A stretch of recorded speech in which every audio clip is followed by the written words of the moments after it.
So I wanted to do a quick video about the pre-approval amount that I do for clients up front, because I am a little bit unusual, but it will help you guys understand why you may be looking at 5 different lenders and having 5 different pre-approval amounts. So number one, if you're new to the channel, if you're not, you can say it with me. I'm licensed in 48 states. My team's one of the top purchase teams in America. I say that so that you know, call me. You know, if you guys are like, Jen, we just want to know what you're doing, like help us, call me, we'll help you, okay? Look, the way that I pre-approve is one of 2 ways, up front. Now here's what you need to know about a pre-approval letter. It's not set in stone. It's never set in stone. That's very important for you to know.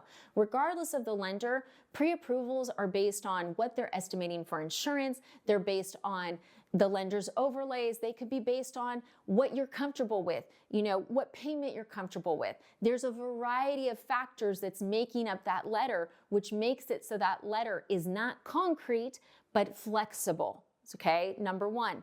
Now, what I do is one of 2 things.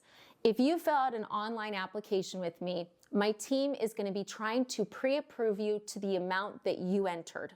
That's right. So if you enter $400,000, we're going to be looking at pre-approving you for $400,000. Sometimes I'll hear, well, the other lender gave me 6. Cool. Great. You put in the application that you want 400. Okay. So I'm going to honor the price point that you're comfortable with right now. I am not going to push that number up without talking to you. And that's the thing, is that sometimes people get the letter and they go, what? All these other lenders approved me for more. I actually got one in the middle of the night and it was like, you suck, blah, blah, blah. Well, here's the thing. The pre-approval amount that I had done was based on the payment the client was comfortable with, because that's another question we ask. You know, the thing about lending is that I can qualify you for far more than you can actually afford. It just depends on your spending habits. So sometimes it may be that someone can qualify for 400, but when they do their budget, they're really going to be more comfortable with a 300 purchase price. So I try to start off by honoring their wishes. If you want a payment of XYZ, what does that look like? Okay, let's underwrite to that. And then people go, well, but that's so much lower than what I need. Okay, so then that's a conversation. It's not like you have to go through underwriting again or anything else. It's you and me, or Jen and you, or Sam and you on the phone going, okay, here's where your debt to income is. Yeah, we can push you up to this. This is what the payment is. How do you feel? Okay, and sometimes I'll say to someone like, hey, look, go back, work on your budget, tell me if it works. Okay, and people are like, well, the other lender didn't tell. Guys, the other lenders don't care. Like, some of them do. I don't want to say all lenders are bad, but look, most lenders look at their job as, I need to give you a letter for the max you could ever afford in a million years. What you do with it doesn't matter. If you end up house poor, that's your problem. I don't look like that, because guess what?